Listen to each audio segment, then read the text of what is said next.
या ठिकाणी उपस्थित रोहिदास गाडेदाजी, नवीन भालेकर, काटे मामी, दादासाहेब नरळे, शांताराम दगडू भालेकर, तसेच आमच्या इकडचे श्री खंडू सगळे, सोमनाथ मंडलिक उद्योजक, दीपक बोर्डे, सर्जेराव कचरे, संतोष कंठाळे,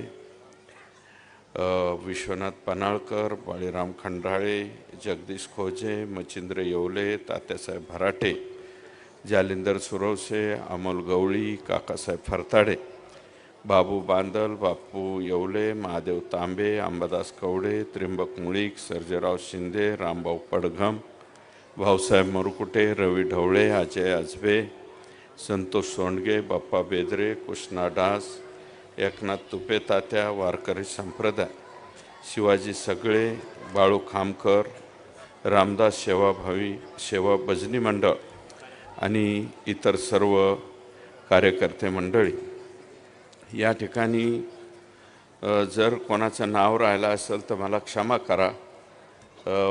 तुम्हाला जर राग आला, काही देऊ वाटलं तर यादी देणाऱ्याला द्या, मला काही देऊ नका अशी आपल्याला विनंती करतो. कारण जी यादी दिलेली आहे ती सगळी मी या ठिकाणी वाचलेली आहे. तर प्रभाग क्रमांक 12चे प्रवीण महादेव भालेकर, वर्णेकर शीतल धनंजय, शिवानी दादासाहेब नरळे, शांताराम कोंडेबा भालेकर, यापैकी आदरणीय शांतारामजी भालेकर हे 2 वेळा नगरसेवक राहिलेले आहे. त्यांची ही 3री टर्म आहे. प्रवीण महादेव भालेकर हे 17 पासून आत्तापर्यंत नगरसेवक आहे, म्हणजे प्रवीण भाऊंची ही 2री टर्म आहे. वर्णेकर ताई आणि शिवानी ताई या मला वाटतं पहिल्यांदा या ठिकाणी सभागृहामध्ये जाणार आहे. यापूर्वी त्यांनी निवडणूक लढवलेली, परंतु त्यात त्यांना यश आलेलं नव्हतं. आता यावेळेस मात्र 100% यश त्यांना येणार आहे. आणि प्रभाग क्रमांक 13चे अनुल बापू घोलफ, उत्तम केंदळे, मनीषाताई कुलकर्णी आणि अर्चनाताई कारंडे या उमेदवार आहेत.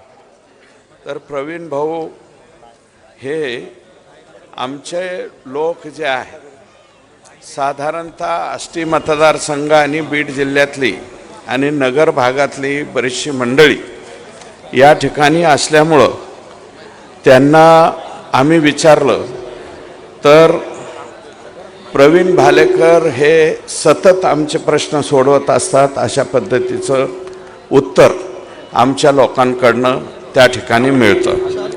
कोरोनाच्या कालावधीमध्ये इथं तर लोकांची सेवा केलीच, पण ज्यावेळेस आमचे लोक म्हणले की आम्हाला गावाकडे जायचं आहे, तर गावाकडे जाण्याची सुद्धा सुविधा ही प्रवीण भाऊंनी त्या कालावधीमध्ये आमच्या लोकांना केली. आणि काय चालू आहे, कोरोनाच्या कालावधीमध्ये मी सुद्धा काम त्यावेळेस केलं होतं. तर आलेले लोक हे त्यांना या जिल्ह्यातून निघाल्याच्या नंतर दुसऱ्या जिल्ह्यामध्ये त्रास, तिथून आमच्या जिल्ह्यामध्ये येताना सुद्धा त्रास. ते पोलीस जे थांबलेले असायचे, किधर से आए, किधर जा रहा, म्हणजे नसलेलं उपद्व्यापच. आणि अशी पाळी लोकांच्या वरती आली. अक्षरशः शांताराम भाऊजी, इथून आलेले लोक पाय लोक आले. आणि त्यावेळेस DCP ढाकणे साहेब होते, त्यांनी खूप मदत आमच्या इकडच्या लोकांना सुद्धा केली. नगरला जे SP होते त्यांनी मदत केली. आणि आमचे लोक जे सुरुवातीला रुपीनगर आणि या भागामध्ये आले ते हमालीच्या संदर्भामध्ये सुरुवातीला आली. जास्तीत जास्त लोक आमचे साधारणतः अजूनही आमच्या डोंगरकिनी आणि परिसरातल्या ज्या वाड्या आहेत त्यातले लोक आजही इतर कारखान्यावरती सुद्धा हमालीचा व्यवसाय करण्यासाठी अगदी सुरतपर्यंत सुद्धा त्या ठिकाणी जातात. माथाडी कामगार म्हणून आमचे लोक सुरुवातीला आले. नंतरच्या कालावधीमध्ये जालिंदरराव सगळे हे माझे मित्र, त्यांनी या व्यवसायामध्ये, वेगळ्या व्यवसायामध्ये पदार्पण केलं आणि आज आमचे लोक सुद्धा फक्त हमालीत किंवा माथाडीमध्ये राहिलेले नाहीत. आता आमचे लोक ट्रान्सपोर्ट बिझनेसमध्ये चालले. आमचे लोक त्या ठिकाणी ह्या जालिंदररावांनी केलेल्या व्यवसायामध्ये सुद्धा पॅकेजिंग वगैरे असे सुद्धा शब्द आमच्या लोकांना आता कळायला लागलेले आहे. आणि त्या क्षेत्रामध्ये सुद्धा मोठ्या प्रमाणावरती लोक आहेत. काही आमचे लोक रिक्षासुद्धा चालवतात, काही भाजीपाल्याचा सुद्धा व्यवसाय करतात. आणि आता जे सुरुवातीला ज्यांचा आजोबा इथं माथाडी कामगार म्हणून आला, त्याचा नातू आता IT क्षेत्रापर्यंत सुद्धा आमचे काही मुलं गेली. आमचे लोक इथं राहत असतील या वाडीमध्ये, रुपीनगरामध्ये, परंतु त्यांचा नातू आता 15-15, 20-20 मजली बिल्डिंगमध्ये सुद्धा त्या ठिकाणी जायला लागलाय. त्याचं कारण इथं येऊन पोटाला चिमटा घेऊन लेकरं बाळं जे शिकवली, इथं आल्याच्या नंतर आमच्या माय मावल्यांनी त्यांना व्यवस्थितरित्या शिक्षण घे, तुझ्या वडिलांची आणि आमची तारंबळ आहे, परंतु तुझ्या आयुष्यामध्ये मात्र तारंबळ होऊन देऊ नको, याची शिकवण दिल्यामुळं आमची ही मुलं बाळं चांगली शिकली. त्याला सुद्धा ही पंचक्रोशी हा परिसर निश्चितपणे त्या ठिकाणी कारणीभूत झालेला आहे. त्याच्यामुळं प्रवीण भाऊ तुम्ही तर काम करताच, शांताराम भाऊजी काम करतातच. आता आमच्या वर्णेकरताई आणि शिवानीताई सुद्धा या ठिकाणी आमची कामं करणार आहे. सगळंच काही कामावरती चालतं अशातला भाग नाही. नुसतं कामावरती काही काही उमेदवार असे सुद्धा तयार होतात, निवडणुकीच्या आधी 1-2 महिने फेसबुक, व्हॉट्सअप सगळं काय चालवायचं, सोशल मीडिया, याऊ ठाऊ ठाऊ ठाऊ ठाऊ, हम ऐसा करेंगे ऐसा करेंगे. अरे काय उमेदवार आणि काय तारा, आणि हा हमने ऐसा किया ना आता हम तैसा करेंगे. पार हाँगकाँग करून टाकते रुपीनगर. हाँगकाँग पेक्षा सुद्धा मोठ्याल्या बिल्डिंग आमच्या इथं उभा करून देतील. यांनी निवडणुका जिंकता येत नाहीत. निवडणुकीमध्ये जिंकायला तुम्हाला सांगतो लोकात राहावं लागतं, सुखात राहावं लागतं, दुःखात राहावं लागतं. लोकांचं काय दुःख आहे काय नाही सगळंच काही वाटून घेता येत नाही, परंतु त्यातनं मार्ग काढणारी जी माणसं असतात तीच इथं निवडून येत असतात. बाकीच्यांचं काही काम नाही. आणि सतत संपर्कात राहिलेला माणूस पाहिजे. अचानकपणे आणि नुसत्या पैशावरती पाण्यावरती जर निवडणुका जिंकता आल्या असत्या तर मला वाटतं पिंपरी चिंचवडचे 128 वार्ड हे टाटा, बिर्ला, अदानी, अंबानी ह्यांनी वाटून घेतले असते.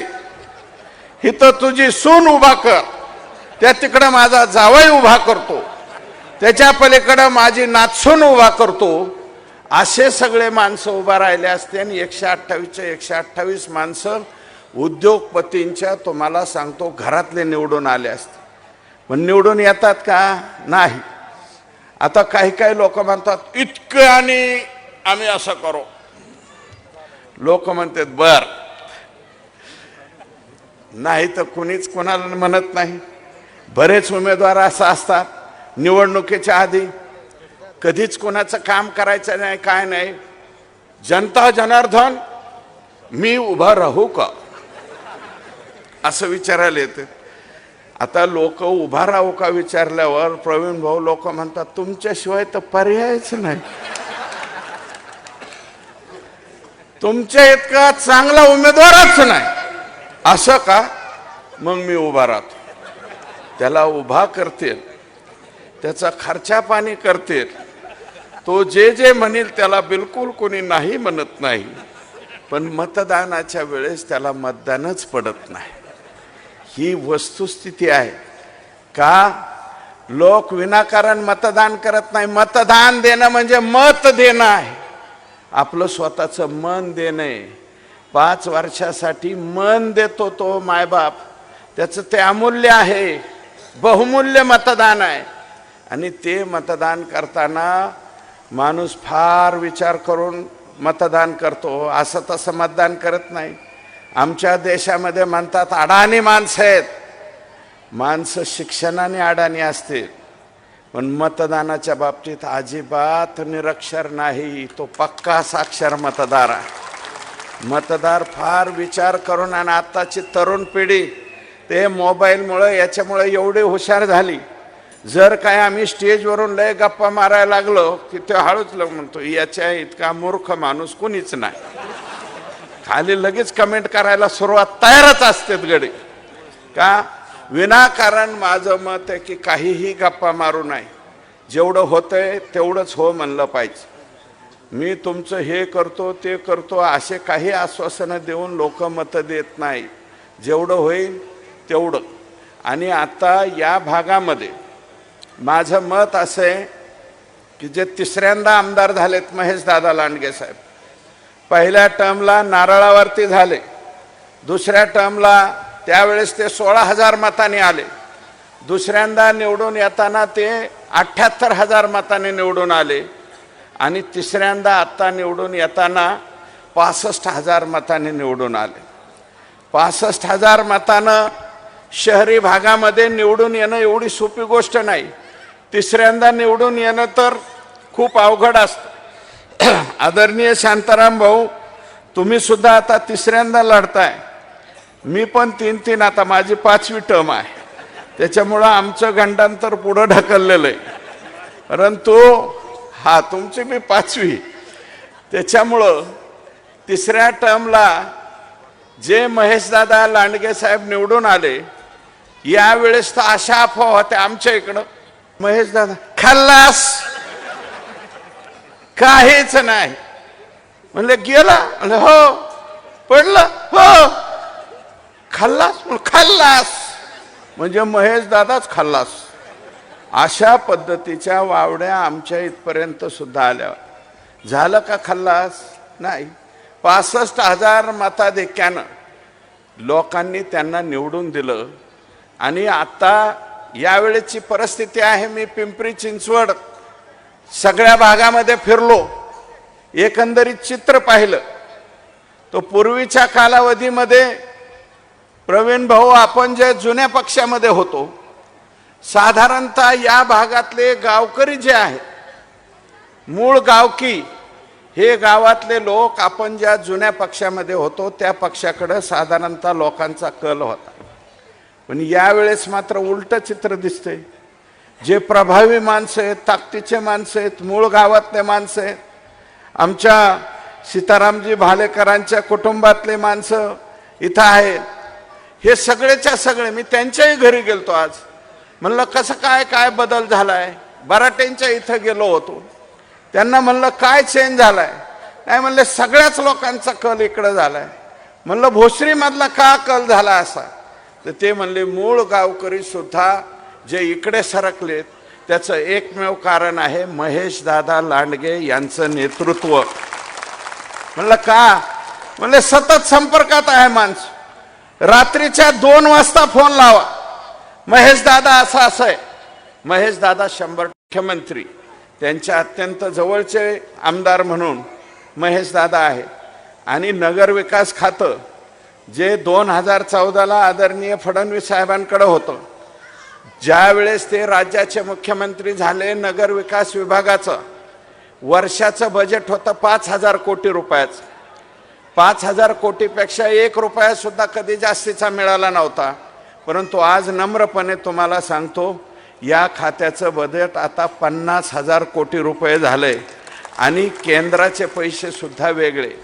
तुम्ही बघा, शहरामधली मेट्रो असेल, शहरामध्ये सार्वजनिक वाहतूक व्यवस्था नीट झाली पाहिजे, रस्ते नीटनाटके झाले पाहिजे, याची सुरुवात कधीपासून झाली तर ती 2014 पासून झाली। मधल्या कालावधीमध्ये जनादेश लोकांनी दिला, भारतीय जनता पार्टी आणि शिवसेनेला 2019ला निवडून दिलं, मग निवडून आल्याबरोबर आत्ताची उबाठा आणि तत्कालीन शिवसेना यांनी अंग काढून घेतलं आणि नको तिकडंच घुसले, आणि दुसऱ्या 2 पक्षाला घेऊन स्वतःच मुख्यमंत्री झाले. लोकांनी मतदान दिलं होतं की पहिली 5 वर्ष फडणवीसांनी चांगलं काम केलंय, पुढची 5 वर्ष सुद्धा त्यांनाच दिली पाहिजे म्हणून लोकांनी मतदान केलं. पण 2.5 वर्ष मुख्यमंत्री होण्यासाठी पुढं त्यांचा पक्षही फुटला. एकनाथ शिंदे साहेब वेगळे झाले. आता एकनाथ शिंदे साहेबांचे 61 आमदार निवडून आले आणि उद्धवजींचे 20च निवडून आले. मी आज जिकडं तिकडं बघितलं, म्हणलं उबाटाचे किती उमेदवार आहेत, तर ते म्हणले मेरे दिल के तुकडे 1000 हुए, कोई यहाँ गिरा, कोई वहाँ गिरा, कोई वहाँ गिरा, कोई वहाँ. 1 नंबर प्रभागात 1 सापडतोय, 2-3 प्रभाग गायब, त्याच्यानंतर एखादा सापडतोय आणि त्याच्या पलीकडं. आणि पवार साहेबांच्या पक्षाला तर अजितदादांच्या राष्ट्रवादींनी 5 जागा दिल्या. राजा उदार झाला, हाती 5 दिल्या, अशी अवस्था त्या ठिकाणी आहे. 5 जागा ज्यांच्यावरती हा परिसर ही पंचक्रोशी, त्यांची खासदारकी इथली साहेबांची, त्यांच्या पक्षाला फक्त 5 जागा आहे. आणि 128 जागेपैकी फक्त 115 उमेदवार भेटलेत राष्ट्रवादीला. आणि तरी सुद्धा राष्ट्रवादी काँग्रेस पक्ष म्हणतो ही महानगरपालिका आमच्याच ताब्यात येणार. अख्खा पॅनल सुद्धा नाही, पूर्ण पॅनल सुद्धा नाही. 128 पैकी 115च उमेदवार तुम्हाला भेटले. ते बी उमेदवार कोणते? आमच्याकडून गेलेले निम्मे अर्धे असतील. इकडून इधर नहीं मिला तो नाराज होके उधर चलो, म्हणजे शेवटच्या अर्ध्या तासात घेता का आमचा एबी फॉर्म, ते बी म्हणतो लावतो की लावा. अशा पद्धतीनं बेरीज करून त्यांची झालेली आहे. त्यामुळं मी मायबाप जनता जनार्दनाला तुम्हाला विनंती करतो की 100% ही महानगरपालिका ही भारतीय जनता पार्टीच्याच ताब्यात येणार आहे. शंकर भाऊ तिकडे आहेत, इथं महेश दादा आहेत, वाघेरे साहेब वगैरे सगळे मंडळी चिंचवडमध्ये सुद्धा आहेत. सगळीकडे जे आहे ते भारतीय जनता पार्टीचे लोक निवडून येणार आहे. त्याच्यामुळं इथं सुद्धा कमळाचे 4ही उमेदवार निवडून द्या, शेजारी सुद्धा कमळाचे 4ही निवडून द्या. आणि मी इथं दोघंही भालेकर आहेत तुम्हाला, आणि दोन्ही वार्डाचे दोन्ही प्रभागाचे उमेदवार आहे. तुम्हाला एकच विनंती करीन की काबाड कष्ट करून पोटाला प्रसंगी चिमटा घेऊन आमचे लोक पै जमा करतात आणि पै जमा करून कुठंतरी एखादा प्लॉट घेण्याचा प्रयत्न करतात, एखादा फ्लॅट घेण्याचा प्रयत्न करतात. तोही प्रधानमंत्री आवास योजना माननीय देशाच्या पंतप्रधानांनी अतिशय प्रभावीपणे राबवली. राज्याच्या मुख्यमंत्र्यांनी सुद्धा प्रधानमंत्री आवास योजना त्याच्या 2.5 लाख रुपये मिळतात. पाहुण्या रावळ्याकडून 4-5 लाख रुपये घेतो, स्वतःचे 5-4 टाकतो आणि कुठंतरी फ्लॅट घेण्याचा प्रयत्न करतो. कुठं 2 गुंठे जागा घेण्याचा प्रयत्न, कुठं 3 गुंठे जागा घेण्याचे प्रयत्न करतो. प्रवीण भाऊ, पूर्वी अशा तक्रारी येत नव्हत्या, पण आता बऱ्याच तक्रारी आल्या. आमच्या माणसाकडून 13 लाख रुपये घेतले जातात, 15 लाख रुपये घेतले जातात, त्याला प्लॉटही नाही आणि पैसे मागायला गेल्यावर बी बघू नंतर अशा पद्धतीचे काही उदाहरणं परिसरामध्ये व्हायला लागली. असं जर झालं तर आमच्या माणसांना आधार द्या, एवढीच हात जोडून पाया पडून विनंती तुम्हाला या ठिकाणी करतो. कारण आमचा माणूस मनगटानं तुमच्याबरोबर भांडू शकत नाही, आरडावारडा करूनही भांडू शकत नाही. आणि हे काही लोक म्हणजे हे तिसरेच लोक आहे, प्लॉटिंगवाली वेगळी जाते, हे आपल्या 18 पगड जातीत बसतच नाही, ही वेगळेच लोक त्या ठिकाणी असतात. आणि म्हणून माझी विनंती आपल्याला की आमच्या गोरगरीब लोकांकडे लक्ष द्या, त्यांची कृपया फसवणूक होऊन देऊ नका. मी बोलत असताना बरेच लोक माना डोलवत आहेत समोर, म्हणजे हे उदाहरणं घडतायत असं हे नम्रपणे या ठिकाणी मी तुम्हाला सांगतो, त्यांच्यावरती थोडं लक्ष द्या. तुमच्या आधारावरती, तुमच्या याच्यावरती आमचे लोक राहतात. तुम्ही आमच्या लोकांची फसवणूक होऊन देऊ नका. आणि ते 13 लाख 15 लाख दिल्यावर सुद्धा कधी कधी असं होतंय, आमचे पैसे परत द्या, जा 10 घेऊन, जा 5 घेऊन, जा 10 घेऊन. असे जर 2 आणि 3 वर्षात पैसे दिले तर सगळं आमचं डिस्टर्ब होतं. मुलाबाळांचं शिक्षणसुद्धा अडचणीत येते. म्हणून या बाबीकडं तेवढं लक्ष द्या, अशा प्रकारची विनंती करतो. या 12 आणि 13 प्रभागाबरोबर प्रभाग 1 मध्ये सुरेश मेहत्रे, गणेश मळेकर, शीतल यादव आणि सोनमताई मोरे हे सुद्धा उमेदवार प्रभाग 1चे आहेत. तिकडेही आपले लोक आहेत.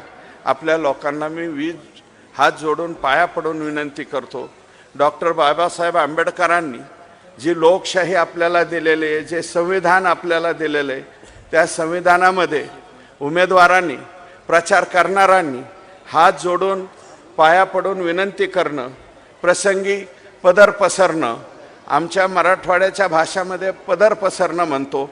पदर पसरायला उमेदवारांना कधी लाज वाटली नाही पाहिजे. कुठल्याही नेत्याला सुद्धा लाज वाटली नाही पाहिजे. मायबाप जनता जनार्दनाच्या पाया पडायला कधी लाज वाटली नाही पाहिजे.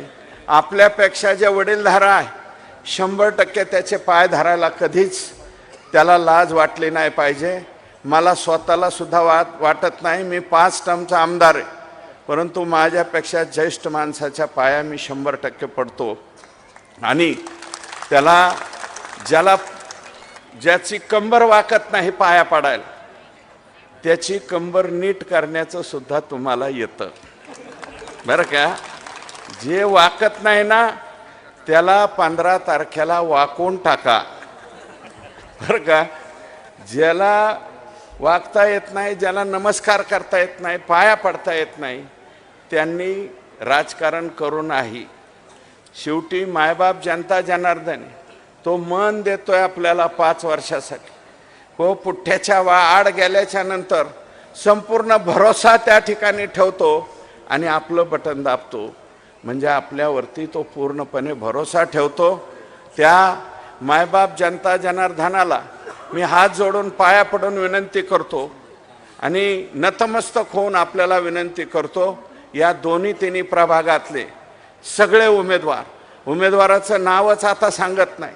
आपला उमेदवार कमळ या चिन्हाच्या पुढचं बटन दाबून पुढची 5 वर्ष नगरसेवक आणि नगरसेविका म्हणून त्यांना काम करण्याची संधी उपलब्ध करून द्यावी, अशा प्रकारची हात जोडून पाया पडून विनंती तुम्हाला सगळ्याला करतो. आपण सर्वजण माझ्या विनंतीचा मान राखाल अशी अपेक्षा ठेवतो. शामराव पावसे, सुदाम इंगळे, सोमनाथ जाधव, ढवळे, विठ्ठल इंगळे, राजू काकडे, दयानंद बंडगर, मच्छिंद्र शेळके ही सगळी मंडळी आमच्या वेळेस 6 लोक घेऊन आलते. आणि प्रवीण भाऊंनी आमच्या निवडणुकीत सुद्धा फार सहकार्य आम्हाला केलेलं आहे आमचे लोक येण्यासाठी. तर कारण हे सगळ्यांनी येऊन यावेळेस दनादन मतदान करून आमच्या सुद्धा गरीब माणसाला माझ्यासारख्या 80,000च्या मताधिक्यानं निवडून दिले. बारीक नाही, 80,000ने निवडून येणं एवढी सोपी गोष्ट नाही आहे. आणि यावेळेस माझं मत असं आहे की आपल्या ह्या प्रभागातले म्हणजे 13 प्रभाग 1, 12 यातले सगळे उमेदवार माझं मत आहे नुसते निवडून नाही येणार, जास्तीत जास्त मताधिक्याने निवडून द्या एवढीच विनंती करतो आणि थांबतो. जय हिंद, जय महाराष्ट्र.